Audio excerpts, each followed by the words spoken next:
Boa noite. A distância do microfone está boa, o pessoal está escutando bem? Muito bom, né? Legal.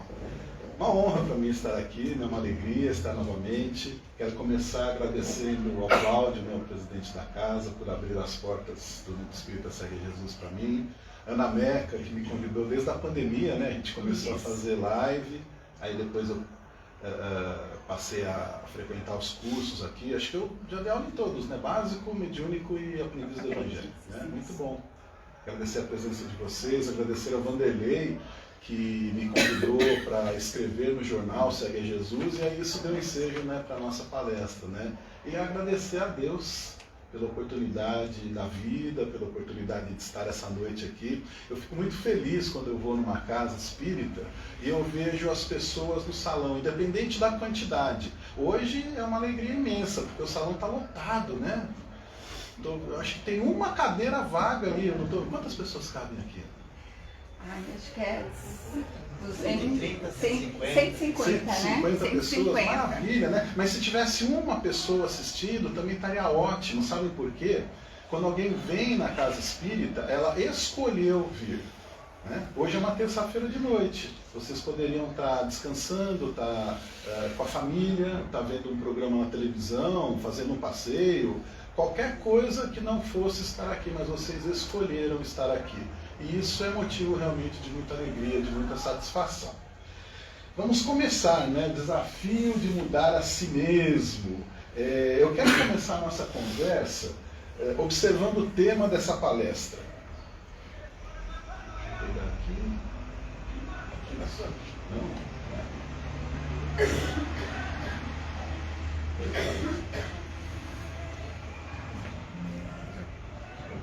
Não, fiz besteira. Aí, voltou.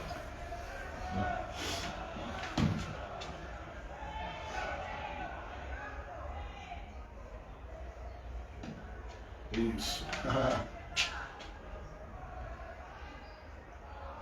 Pronto, voltou para onde estava. O desafio de mudar a si mesmo, né? Notem que eu coloquei o seguinte termo para compor o tema da palestra: o desafio de mudar a si mesmo. Eu poderia ter escrito uma outra coisa, né? Eu poderia ter escrito a dificuldade, o problema, a complicação de mudar a si mesmo. Mas eu escolhi escrever o desafio. Por que eu escolhi escrever o desafio? Todo mundo que está aqui já ouviu falar em programação neurolinguística? Eu acho que boa parte das pessoas sim, né? O que é... Na hora que eu estou passando aqui, ele está apagando, você sabe por quê? Bom, voltou, vamos ver se... Né, o que é programação neurolinguística? A gente ouve falar em PNL, né? Tem muitas pessoas que trabalham com vendas, que estudam a programação neurolinguística com o objetivo de se dar melhor no meio executivo, no meio profissional deles, tal, né? A programação neurolinguística é uma abordagem pseudocientífica, significa que ela não é uma abordagem científica, tá? Que explora a relação entre a mente, a linguagem e os padrões de comportamento das criaturas humanas. Então, quem estuda PNL vai estudar isso: mente, linguagem e padrão de comportamento. Para que as pessoas estudam isso? Para alterar os nossos padrões de pensamento com o objetivo de nós vivenciarmos de uma maneira mais positiva as experiências pelas quais passamos aqui na Terra, né? Como eu falei, é uma pseudociência, ela não tem comprovação científica, tá? Existem vários estudos, mas não existe algo que corrobore cientificamente, por isso que a gente chama de pseudociência. Porém, mesmo sendo uma pseudociência, eu acredito que ela funciona, né? E eu acredito que ela funciona pelo seguinte motivo: se eu tivesse escrito no texto a dificuldade de mudar a si mesmo, o que isso implicaria em vocês que estão assistindo ou quem está nos vendo pela internet, não é? A dificuldade. A palavra dificuldade, logo de início, ela já nos desperta um sentimento negativo. A pessoa lê uma frase dessas: a dificuldade de mudar a si mesmo. Aí ela pensa assim: é difícil mesmo, né? Eu não vou conseguir. Aí a pessoa fica meio desanimada, até desiste do que está fazendo. Aí eu botei a carinha triste ali. E se a gente escreve o desafio de mudar a si mesmo? Desafio é uma palavra que até nos incentiva, né? Quem é que não gosta de um desafio? Né? Um desafio saudável, é lógico. Né? Na internet, infelizmente, existem desafios que não são saudáveis, são nocivos à nossa saúde e até à nossa vida. Então, quando a gente fala em desafio, a nossa mente interpreta essa frase de uma maneira mais positiva do que se eu estivesse falando em dificuldade. Quando eu leio o desafio de mudar a si mesmo, eu até posso pensar assim, é difícil mudar a mim mesmo, mas pode ser que eu consiga. Né? Se eu já começo dizendo a dificuldade de mudar a si mesmo, eu já vou para o negativismo. Né? Eu não vou conseguir, é difícil, eu não vou conseguir. O desafio me leva a acreditar. E por que existe essa diferença? Eu não vou conseguir e eu posso conseguir.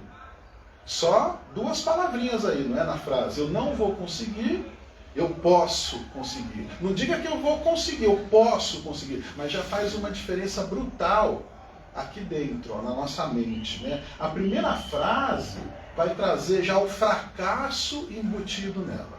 E a segunda frase vai trazer um estímulo para que a gente supere qualquer tipo de dificuldade que essa mudança de si mesmo pode proporcionar. Tá? Então, o nosso primeiro ponto de reflexão de hoje está apresentado aí. Como que a gente lida com as coisas que nos chegam, com as informações? A gente lida de forma negativa, a gente lida de forma positiva, né? E se ao final dessa conversa vocês concordarem comigo de que a nossa mudança é necessária, a gente pode começar então mudando o nosso padrão mental. Não só na frase que eu escrevo, na frase que eu leio, mas principalmente como eu faço a leitura da vida, como eu interpreto a vida. Surge uma enfermidade na minha família, por exemplo. Eu fico doente, ou a minha esposa, ou meus filhos, pessoas que eu gosto muito, que eu amo. Como que eu lido com isso? Qualquer grau de enfermidade, tá? Pode ser uma doença mais simples, pode ser uma doença mais grave. Eu me desespero, eu acho que aquilo é o fim do mundo, ou eu enxergo ali uma oportunidade de demonstrar o meu amor pela pessoa, o meu cuidado. Quando acontece comigo, às vezes, não precisa ser muito grave, mas essa gripe que está dando aí está derrubando as pessoas, né? Eu estou até com um pouco de tosse, e olha só, eu sou professor, eu fiquei gripado na última semana de aula, antes do recesso de julho. Entrei de férias, as férias acabaram, já voltei para a escola ontem, eu ainda estou com tosse. Eu já não estou mais gripado, mas essa tosse tem me acompanhado. É uma amiga fiel, me acompanha sempre. Igual uma gordurinha que eu tenho aqui na barriga, não me abandona, né? A gente tem que valorizar essas pessoas, né, que estão sempre junto com a gente, né? Mas essa tosse não está me deixando. No início, naquela primeira semana que eu fiquei gripado, eu fiquei 2 dias prostrado, sem conseguir sair da cama. O que isso representa na minha vida? Como que eu encaro um descanso forçado desses? Será que o meu corpo está pedindo para parar, para diminuir o ritmo, e eu não atendi, e aí ele se faz doente para que eu passe mesmo alguns dias descansando, porque eu preciso disso, mas eu não estava consciente de que eu necessitava desse descanso? Né? Quando existe uma situação difícil na família, uma rusga, uma discussão, como que eu me porto perante isso? Qual a minha leitura disso na vida? Eu acho que eu sempre tenho a razão, eu fico no alto do meu orgulho, eu desmancho a amizade com alguém que eu já conheço há muitos anos por causa de pontos de vista divergentes, ou eu dou a oportunidade de interpretar os fatos de uma maneira diferente daquela que eu estou habituado a interpretar. São várias situações da nossa vida que a leitura pode pender para um lado ou pender para o outro lado. A PNL, então, aliada ao Espiritismo, vai me mostrar que é possível eu mudar padrões mentais para aproveitar melhor a minha experiência aqui na Terra. E a nossa experiência na Terra serve para quê? Nós pegarmos o Livro dos Espíritos, Kardec pergunta, né, por que Deus impõe ao homem a necessidade da reencarnação? Aí Kardec usava algumas palavras fortes, né? Ele falava impõe, ele falava é a punição de Deus. A gente tem que saber interpretar isso na linguagem da época, né? Mas, na verdade, não é que Deus nos impõe a reencarnação. mas nós precisamos dela, então é uma certa imposição. A resposta dos benfeitores foi para que nós nos desenvolvêssemos, para que nós progredíssemos. Fomos criados simples e ignorantes para, ao longo de várias existências materiais, na Terra ou fora dela, em planetas condizentes com o nosso grau evolutivo, prosseguirmos a nossa caminhada. Caminhada para onde? Quem caminha tem que ir para algum lugar, não é? Porque uma frase bastante conhecida diz que para quem está perdido, qualquer caminho serve, né? Então, para onde eu estou caminhando? Estamos todos caminhando rumo ao nosso progresso espiritual, aquisições intelectuais e aquisições morais. Emmanuel disse que o ser humano tem duas asas. Se uma se desenvolve mais do que a outra, o voo fica manco, né? A gente não consegue ir muito longe. O nosso desenvolvimento intelectual tem que andar a par do nosso desenvolvimento moral. Porque senão, se vocês conhecem a história de Capela, não é? No Caminho da Luz de Emmanuel tem bastante detalhes. No Exilados de Capela, do Edgar Arbon, também tem. Capela era um mundo semelhante à Terra, em que a intelectualidade se desenvolveu barbaramente. Tecnologias de ponta, né? Como está acontecendo aqui na Terra. Eu acho uma maravilha tudo isso que a gente está vivendo. Coisas que aconteceram nos últimos 20, 30 anos, ninguém com mais de 50 anos de idade sonhava que iria acontecer. Em termos de desenvolvimento, né, tecnológico, médico, científico, enfim, nosso intelecto vai se desenvolvendo. Só que se só isso acontecer, vai chegar um ponto que as pessoas não poderão mais reencarnar aqui na Terra, terão que ir para um mundo onde será testada a moral daquela pessoa. Porque a Terra precisa andar para frente também, não é? Então o nosso desenvolvimento moral e intelectual tem que andar parelho um com o outro. Então nós reencarnamos para isso, para nos desenvolvermos. E aí, o que acontece? Junto com isso, eu dou alguns tropeções. Nesses tropeções, eu vou colecionando adversários, vou colecionando inimizades, prejudico alguém por causa de meu egoísmo, por causa de meu orgulho, e aí a minha próxima ou as minhas próximas reencarnações vão servir para, além de eu me desenvolver moral e intelectualmente, reparar o que eu fiz nas encarnações anteriores também. Por quê? Porque todos nós ainda somos espíritos que vivem num mundo de expiações e provas como é a Terra. Então a programação neurolinguística vai, aliada com o espiritismo, me ajudar a mudar esses padrões mentais. Não foi à toa que um filósofo chinês chamado Lao Tzu, ele viveu no século 6 a.C. Olha só como Jesus é o nosso governador planetário, né? Como a sabedoria de Jesus é perfeita, quase como a sabedoria de Deus, né? Porque Jesus já comunga dos pensamentos de Deus. Ele é um espírito crístico. Ele, antes de vir para a Terra, já enviava missionários, mensageiros, com a mesma mensagem que ele veio dar depois. Só que adaptadas à cultura, à época de cada povo. Lá na China, por exemplo, o que o Lao Tzu disse? Vigie seus pensamentos, eles se tornam palavras. Vigie suas palavras, elas se tornam ações. Vigie suas ações, elas se tornam hábitos. Vigie seus hábitos, eles determinam seu caráter. Olha que forte, gente. Os nossos hábitos determinam o nosso caráter. Vigie seu caráter, ele define o seu destino. Os nossos hábitos determinam o nosso caráter e o nosso caráter define o nosso destino. Por quê? Porque eu sempre vou encontrar à frente aquilo que eu semeei no presente e no passado. O meu bom caráter vai fazer com que eu espalhe boas sementes por onde eu passar.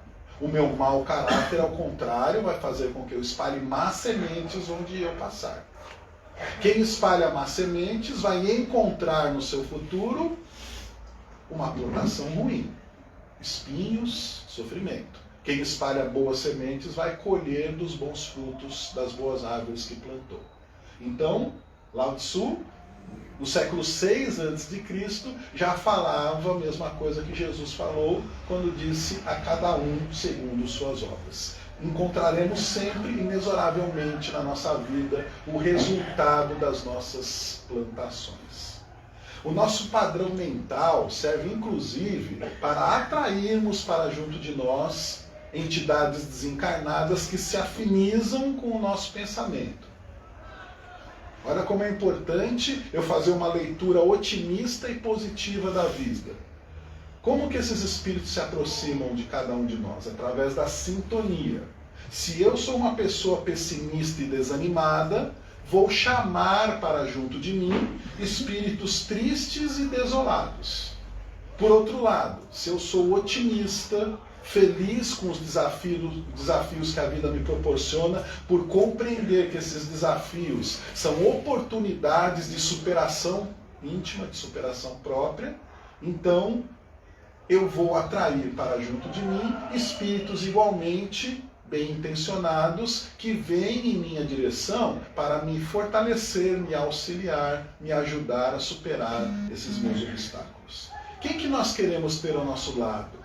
Espíritos desencarnados, macambúzios, tristonhos, desanimados, ou benfeitores, alegres, positivos, otimistas, que nos ajudem, que nos auxiliem. A escolha sempre será nossa. É importante demais nós entendermos isso, porque tem muito espírita que fala que quando acontece alguma coisa ruim na vida, é porque tem um obsessor do lado. É porque foi o espírito mau, né? A pessoa tropeça em casa, olha lá, me empurraram. Ela deixa um prato cair no chão e fala, tá vendo o espírito? Vamos rezar em casa, vamos fazer evangelho lá. Fazer evangelho lá é ótimo, gente. Mas se você pegar o seu prato com um pouquinho mais cuidado, ele não vai cair no chão também. Né? Tem aquele filme brasileiro que fala da vida de Allan Kardec. Eu não lembro o nome dele. Não lembro. Mas você sabe qual que é? Já assistiram? Um filme muito bacana, né? Tem uma cena lá que eu me lembro. Allan Kardec está junto com Gabi, sua esposa, na sua casa, estão conversando sobre o espiritismo e, de repente, um enfeite de louça, assim, que está numa mesinha, cai no chão e quebra. E aí eles ficam muito assustados, achando que os espíritos estavam lá, né, ouvindo a conversa deles. Poderiam até estar. Mas, de repente, Kardec olha para o chão e vê um gato passando no meio do móvel. O gato esbarrou no móvel e fez com que a louça caísse no chão. Né?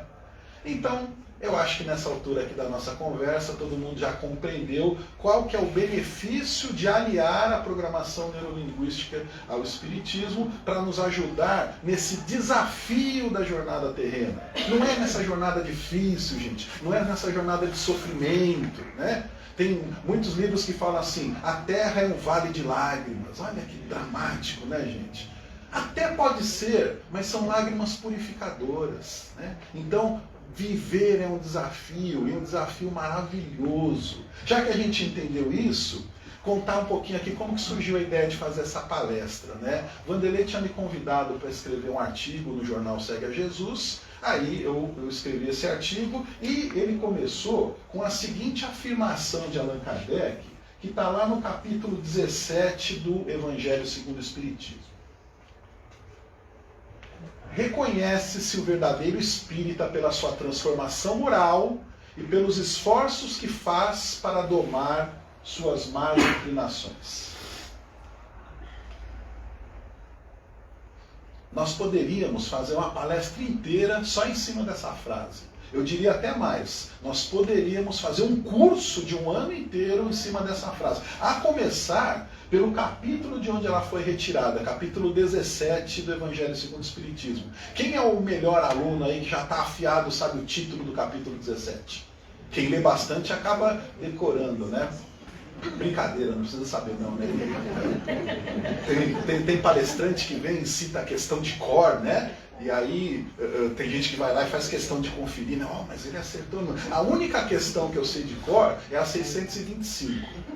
Que Kardec pergunta, quem é o tipo mais perfeito que Deus ofereceu para servir de guia e modelo para a humanidade? A resposta é ver de Jesus, né? 625. As outras, eu sei mais ou menos ali, né? Tá na terceira parte do livro dos Espíritos, na primeira, tá na segunda, mas eu não sei não. Eu sei que o título do capítulo 17, porque eu estudei para fazer essa palestra, né, gente? Esse capítulo é Sede Perfeitos.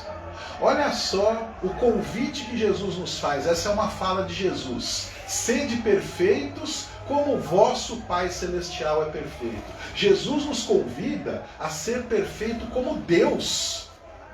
Quem é que consegue isso hoje? Hoje ainda ninguém, não é? Na situação espiritual de Jesus, sim, é a perfeição relativa. Ninguém nunca vai ser perfeito igual a Deus, porque se igualaria a Deus, então, né, um dos atributos da divindade, né, que é o ser superior, a inteligência suprema, deixaria de ser. Né? Não tem ninguém que se iguala a Deus, mas nós podemos, dentro da nossa pequenez, atingir uma perfeição relativa. Sede perfeitos como o vosso Pai Celestial é perfeito.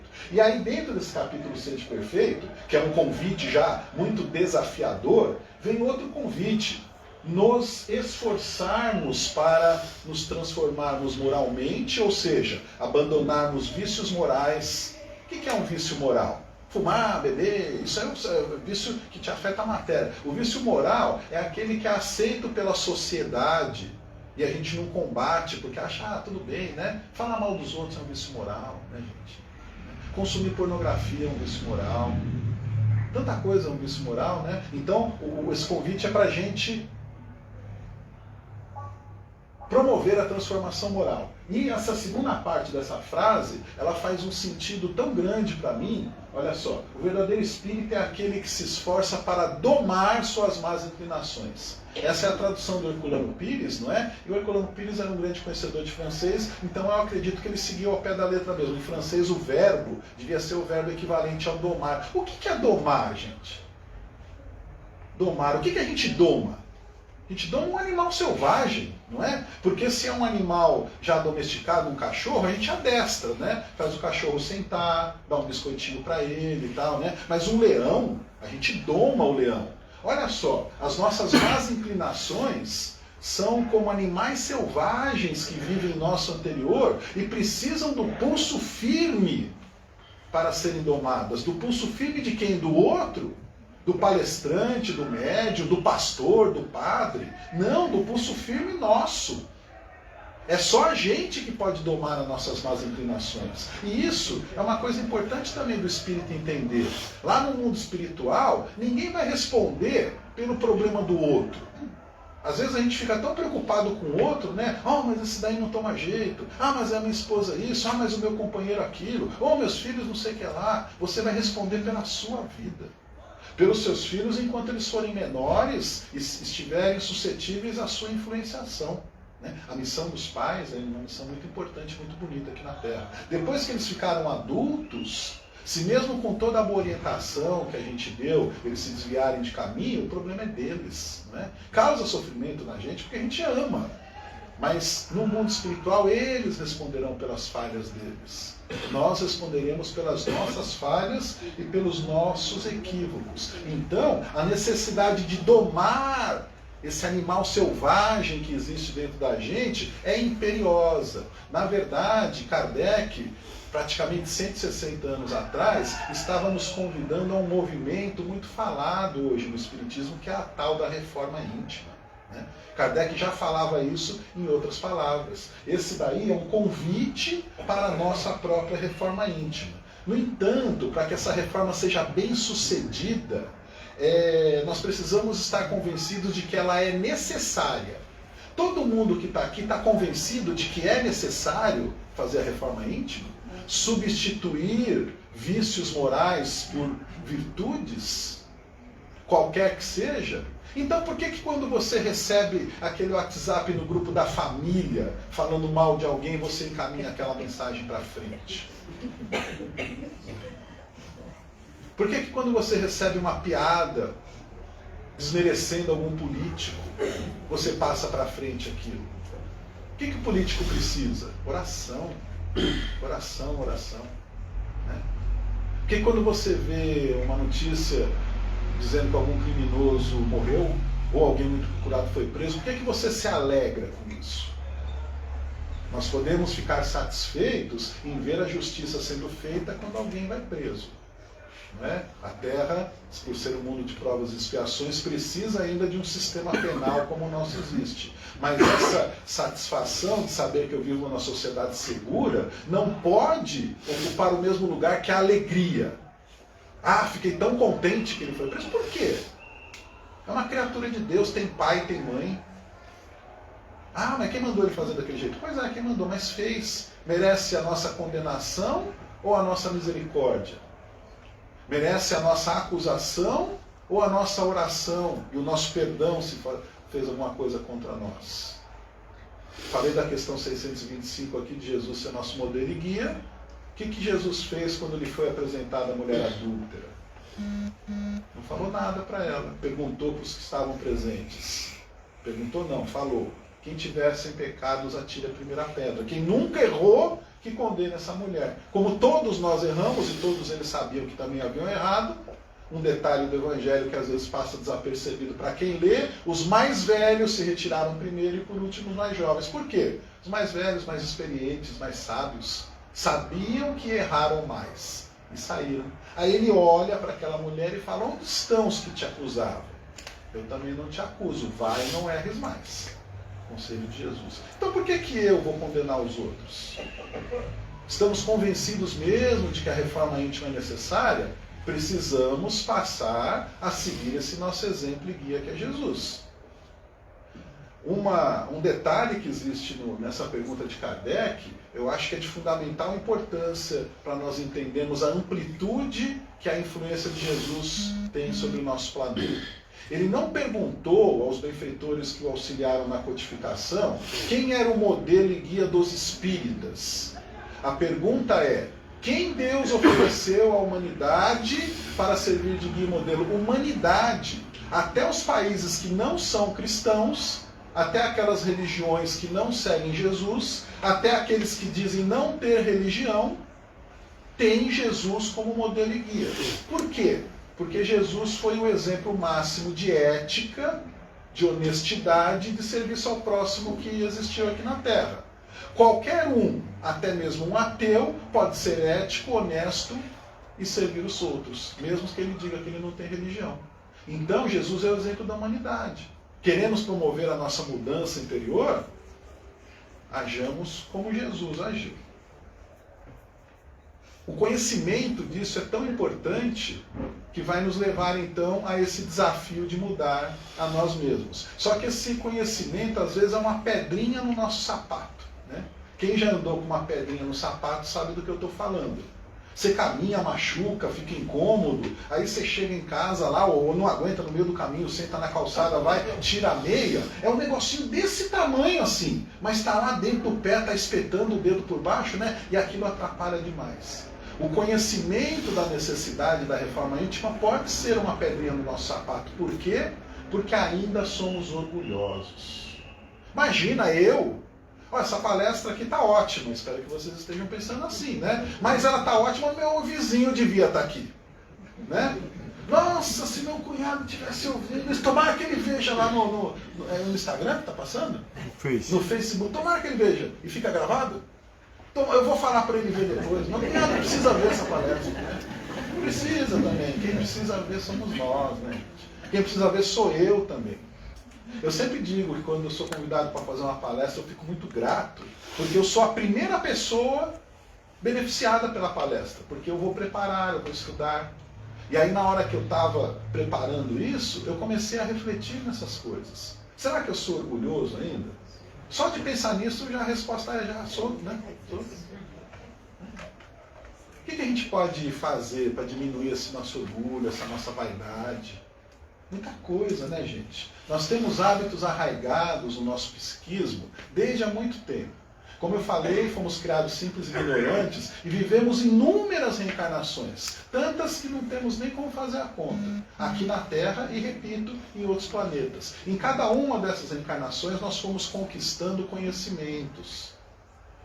Metemos os pés pelas mãos algumas vezes, mas tudo bem, isso faz parte do aprendizado, né? Mas nós fomos conquistando conhecimento. E junto com o conhecimento, nós fomos também adquirindo hábitos condizentes com a sociedade na qual vivíamos em épocas passadas. E esses hábitos podem não ser hábitos muito bons hoje em dia, que nós estamos mais evoluídos, estamos mais desenvolvidos moralmente.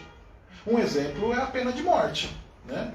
Poderíamos achar naturalíssimo isso no passado. Hoje, Se houver 2 países aí no mundo que praticam a pena de morte, é muito. Por quê? Porque a gente já viu da brutalidade dela, não é? Que não tem a necessidade de você tirar a vida de alguém para poder educar aquela pessoa. Por mais que a gente ache, devia morrer mesmo. Não devia, não.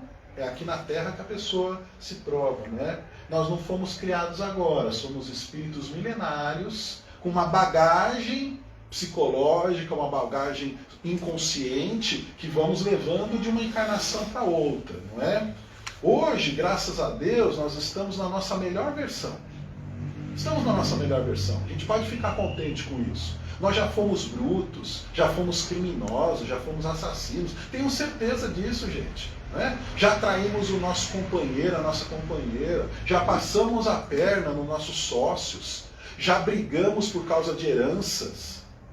Já matamos por causa de dinheiro. Por quê? Porque tudo isso faz parte de um passado da humanidade terrena que era muito comum fazer tudo isso.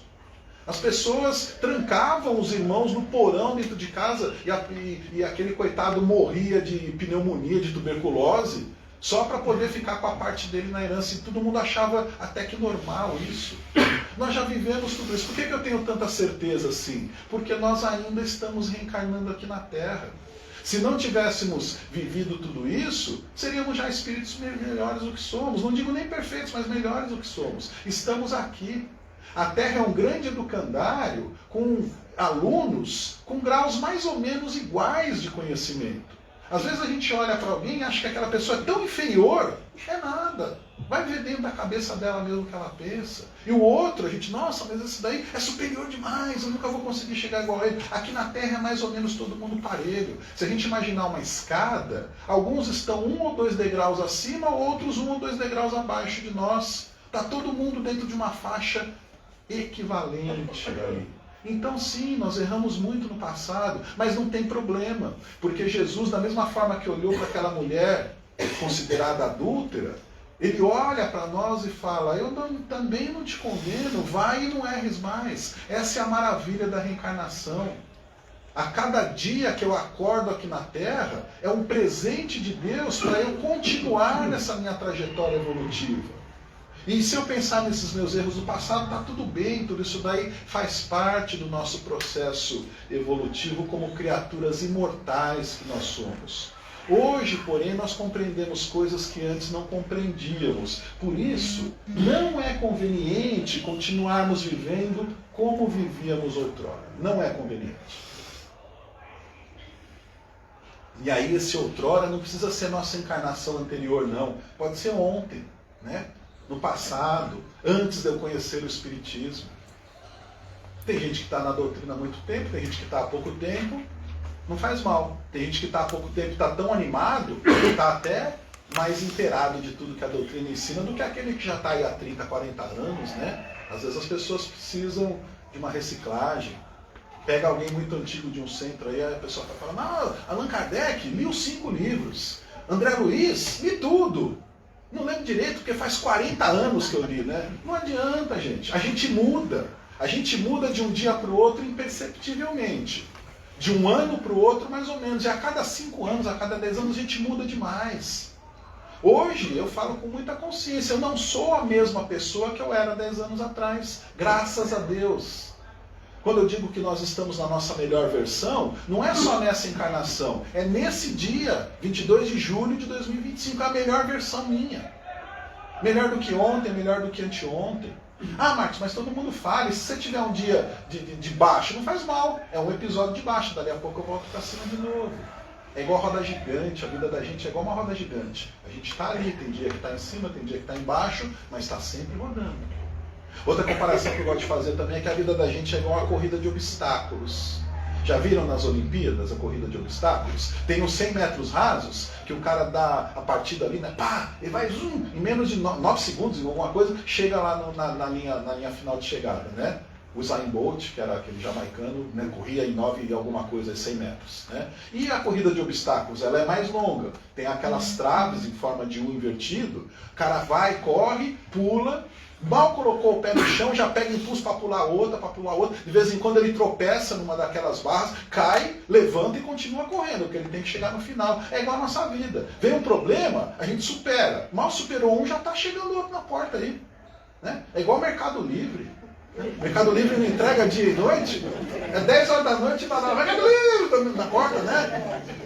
A minha filha compra muita coisa, né? A rua inteira sabe o nome dela, né? Mariana! Eles falam lá, eles não tocam a campainha. Se alguém aqui trabalhar para o Mercado Livre, né? Depois me explica por que vocês não tocam a campainha. Né? Perde tanto tempo assim, descer do carro e tocar a campainha, o cara grita de dentro do carrinho amarelo, né? Mariana! Grita assim, né? E aí ela desce correndo, já vou. Então, a nossa vida é assim, um obstáculo atrás do outro. Vem um, pula, vai outro, pula, supera e vai, até a linha de chegada. Qual que é a linha de chegada? Nosso retorno para a pátria espiritual. Aí a gente olha para trás, vê tudo aquilo que superou, vê aonde tropeçou, vê aonde levantou, continua andando. Né? Levanta, sacode a poeira e dá a volta por cima, já dizia o sábio poeta, né, que virou samba. A gente não pode cair e ficar no chão. Cair faz parte do aprendizado, mas ficar caído não é bom. Né? Então, embora nós concordemos com essa alternativa de que não é conveniente continuar vivendo como vivíamos outrora, nós temos mais facilidade em enxergar o cisco no olho do nosso irmão, como a Ana Meca falou aqui no início, né, do que vermos a trave no nosso próprio olho. Jesus falou isso, né? Por que você enxerga o cisco no olho do teu irmão e não vê a trave que tem no teu? Trave, já pensou? Um negócio grande assim, né? Por quê? Porque talvez...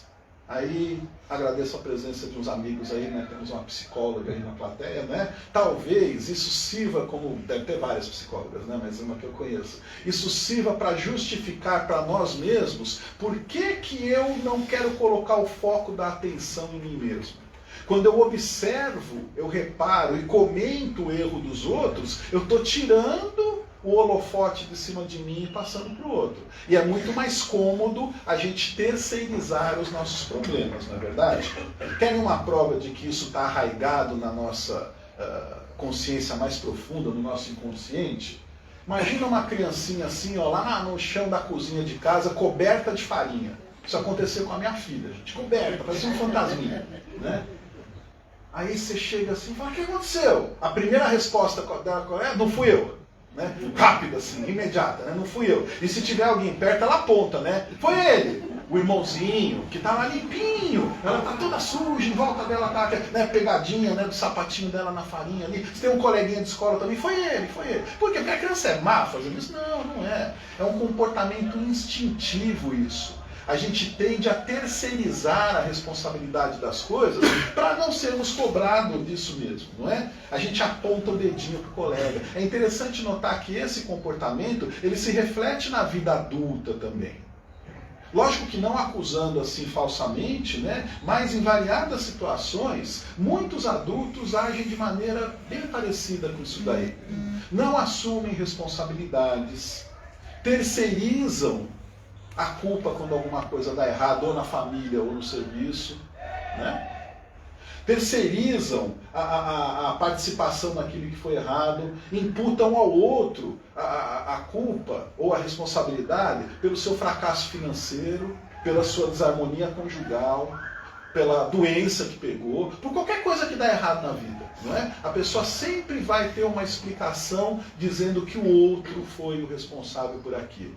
É muito difícil apontar para si mesmo, não é? E dizer, fui eu mesmo. É difícil demais, gente, é difícil. E tudo bem, a gente tem que respeitar essa nossa individualidade, mas ao mesmo tempo que sabe que isso é desafiador, tem que encarar esse desafio de frente. Eu sou o responsável pelo meu fracasso, pelo meu sucesso. Eu sou. Olha lá a PNL falado lá no começo. Eu sou. Eu quero ter um amanhã melhor, que eu faça esse amanhã melhor hoje. Em todos os termos da minha vida. Às vezes, esse melhorar demora muito tempo, porque a gente tem um pensamento imediatista aqui na Terra. Eu começo algum tipo de serviço e quero ver o resultado logo. No dia seguinte, uma semana e um mês. E não é assim, né, gente? Às vezes é necessário um ano. Ah, eu quero ter sucesso na minha empresa, vou abrir um negócio aqui. Não é de um dia para a noite que acontece isso. Precisa batalhar, não é? Precisa ir insistir. Vai dar errado, começa de novo. Tem uma história que fala que o Thomas Edison testou 100 maneiras diferentes antes de conseguir chegar na lâmpada elétrica. E aí quando perguntaram para ele, né, o que você me diz dos seus 100 fracassos antes de obter esse sucesso?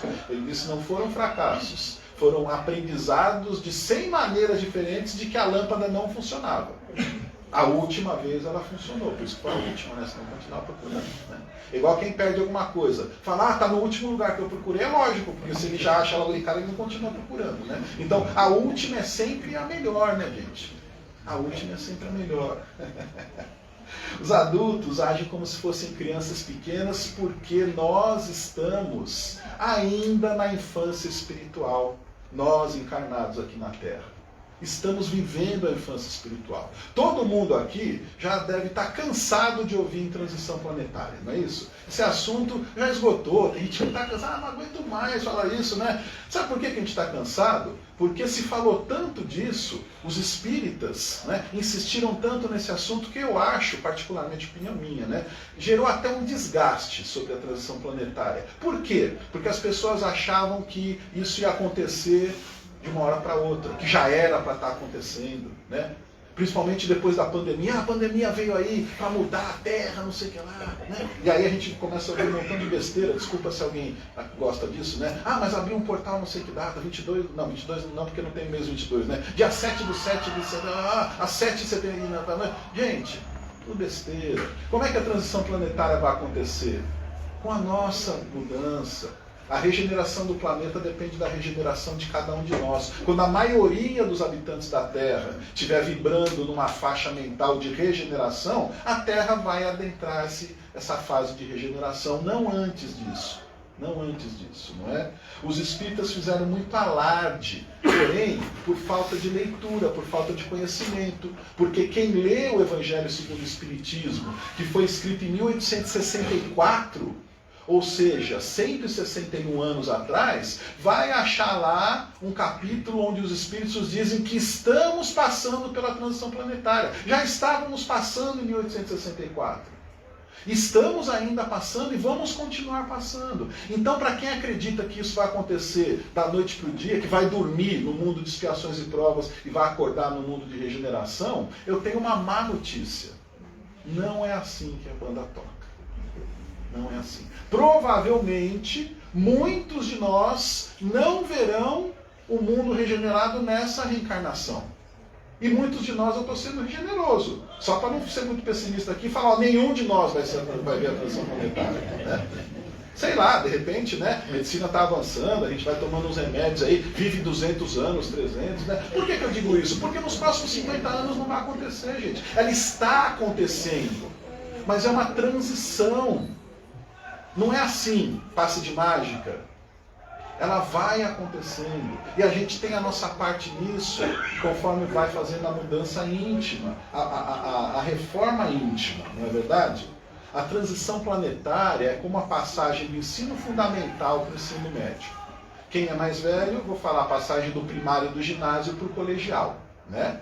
Hoje, ensino fundamental do 1º ao 9º ano, depois ensino médio do 1º ao 3º. Comparando com o desenvolvimento etário de uma criança, de uma criatura humana, não é, o nosso espírito, fazendo essa comparação, a criança, ela deixa de frequentar o ensino fundamental quando atinge a idade lá que ela vai já entrar na adolescência, não é isso? Aí ela vai para o ensino médio.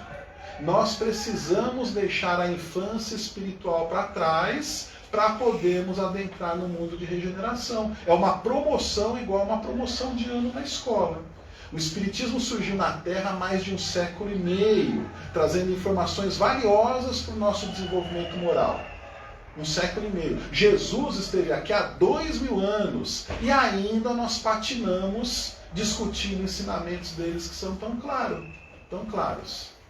Faça aos outros aquilo que você gostaria que ele fizesse. Não tem como ser mais claro.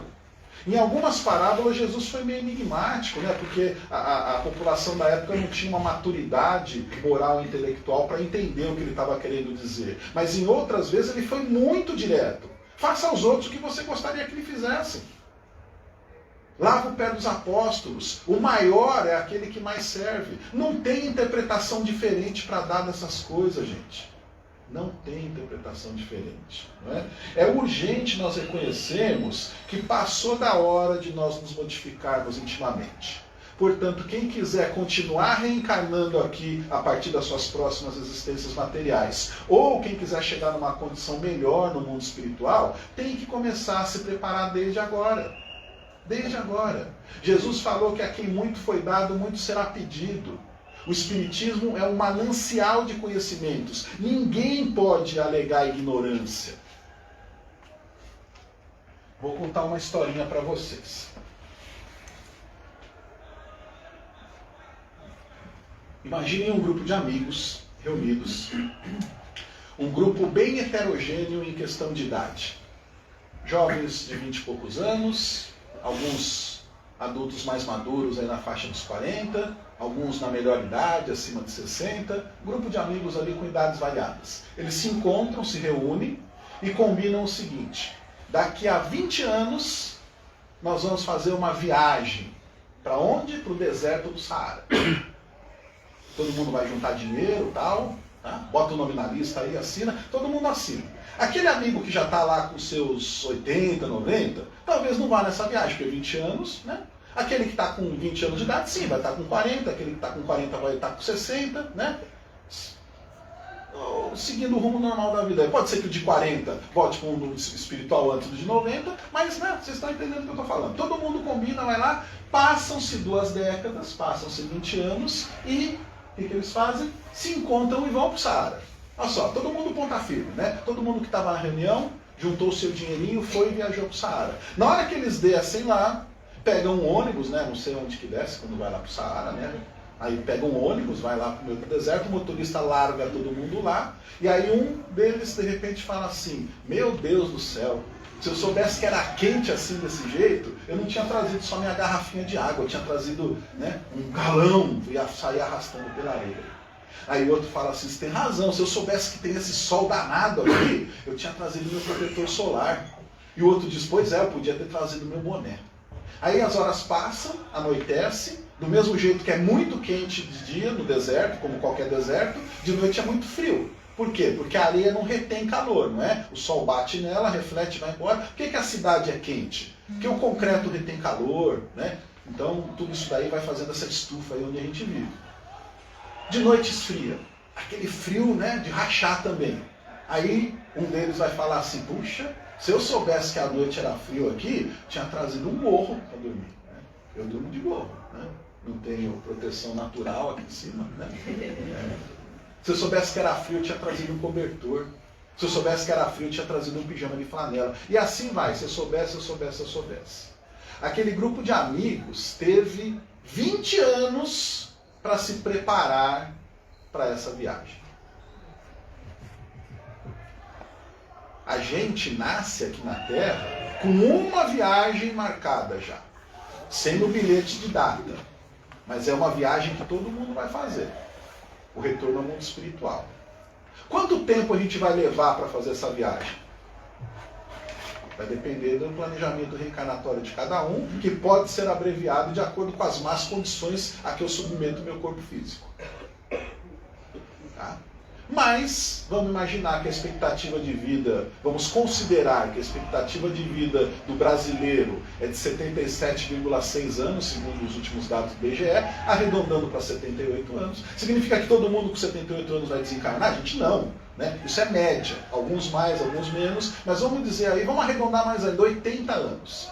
Quando a gente é criança, não sabe direito lá o que está pensando, está na infância, está sendo influenciado pelos pais, tal e tal, né? Vamos falar que a partir dos 20 anos eu começo a ter consciência de mim mesmo, entro aqui no Segue a Jesus, conheço o Espiritismo, né? E me dou conta de que eu estou encarnado aqui não a passeio, mas para me melhorar, me reconciliar com quem eu me desentendi, compensar algum mal que eu porventura haja feito, e como eu não sei, eu não lembro dessas coisas, eu vou procurar viver bem com todo mundo da melhor maneira possível, seguindo o meu modelo e guia que é Jesus, servindo, ajudando, perdoando, amando.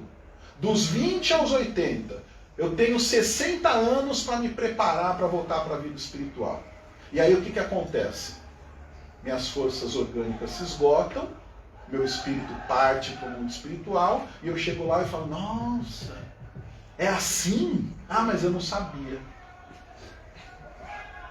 Não sabia o quê? A cada um segundo suas obras. Ah, mas o livro que eu li lá da Violetas na Janela da Patrícia é tão bonitinho. Né? E o do André Luiz, nosso lar, eu tinha medo, né? O começo dele no umbral ali, né?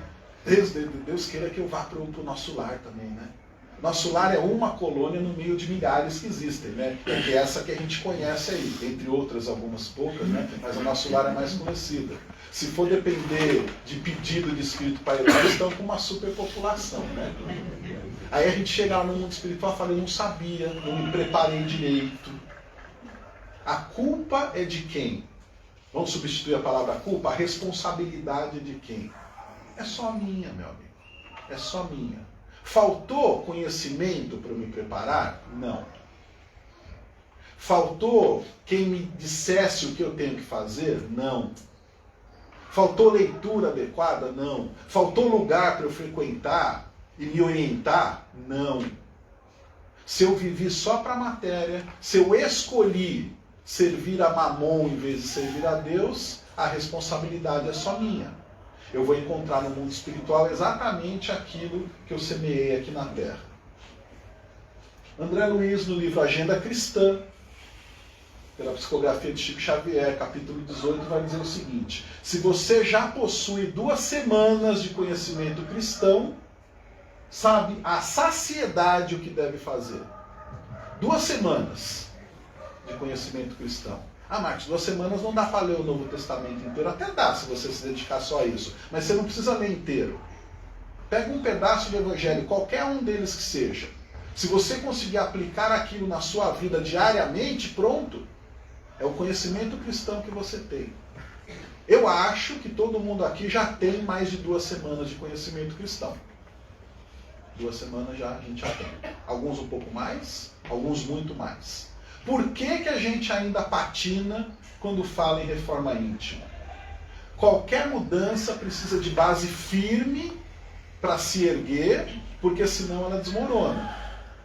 A base mais sólida que nós temos é o Evangelho de Jesus. Temos muitas dificuldades acontecendo no nosso dia a dia. Temos muitos desafios a serem suplantados. Temos muitos obstáculos a serem ultrapassados. Mas o Evangelho de Jesus nos dá saída para todas essas situações. Se eu conseguir aplicar o Evangelho de Jesus na minha vida, eu não preciso me preocupar com essa viagem que é obrigatória para todo mundo. Eu vou chegar bem lá no mundo espiritual, porque eu vou ter vivido bem aqui na Terra. Ah, Marcos, eu já tenho não sei que idade aí, eu vivi só torto até hoje, não tem problema. Sempre é tempo de começar. Ah, eu comecei, mas eu falhei. Eu estava indo tão bem e de repente meti os pés pelas mãos, fiz um monte de coisa errada. Não tem problema. Deus é misericordioso. Ele está sempre pronto a nos ajudar. Eu gosto demais daquela passagem em que Jesus caminha sobre as águas e pede que Pedro vá até ele. E Pedro, duvidando, todos nós temos um pouco do sangue de Pedro correndo em nossas veias, porque o Pedro vacilava muito na sua fé. Ao mesmo tempo que na ceia ele dizia, mestre, eu morrerei por ti. Algumas horas depois pergunta, você não nem conhece esse homem, né? Essa variação de humor, de estado íntimo de Pedro é muito comum na criatura humana. E aí Pedro vê Jesus caminhando sobre as águas e fala, mestre, se é mesmo o Senhor, manda que eu ande até aí. E aí Jesus fala, vem Pedro, anda, sou eu. E aí Pedro começa a caminhar sobre as águas, movido pela fé. A fé que nós temos quando frequentamos o centro espírita. Ouvimos a palestra, tomamos passe, fazemos o curso, saímos sempre daqui, igual o celular que ficou a noite inteira na tomada, né, com a bateria carregada. E aí vai passando a semana, a bateria vai baixando, dali a pouco a gente volta de novo. Pedro saiu do barco para caminhar sobre as águas com a bateria da fé carregada. Aí o que diz o Evangelho? Num determinado trecho do caminho, ele sente o vento batendo no rosto e as ondas lambendo as suas pernas. No nosso dia a dia, quantas vezes o vento bate no nosso rosto? Quantas vezes as ondas vêm e castigam as nossas pernas, mostrando, ó meu filho, você não está no mar de rosas não. Aqui ainda é mundo de expiações e provas. E aí quando Pedro percebe essas coisas, o que ele faz? Afunda, duvida da palavra de Jesus. É o que acaba acontecendo com a gente. Nós afundamos, e aí, eu disse que eu gosto demais dessa passagem, por quê? Diz o relato evangélico, Jesus se aproxima de Pedro, se abaixa e lhe estende a mão. Vem, Pedro, homem de pouca fé. Jesus vai até Pedro, se abaixa e o resgata de dentro das águas. É isso que ele continua fazendo com todos nós. Nos dá a chance, temos o conhecimento, sabemos o porquê precisamos fazer determinadas coisas, mas erramos, caímos e afundamos. Porque o vento é forte e a onda castiga. Quando isso acontece, não tem problema nenhum. Jesus vai lá, se abaixa, pega na nossa mão e puxa de volta. Só que toda vez que ele beneficiava alguém, ele dizia, vai e não erre mais. Pecado, né? O Espiritismo não tem o conceito do pecado. Vai e não peques mais, vai e não erre mais. É isso que a gente precisa fazer. Não errar mais. A gente vai continuar errando porque é imperfeito, mas vai errar cada vez menos.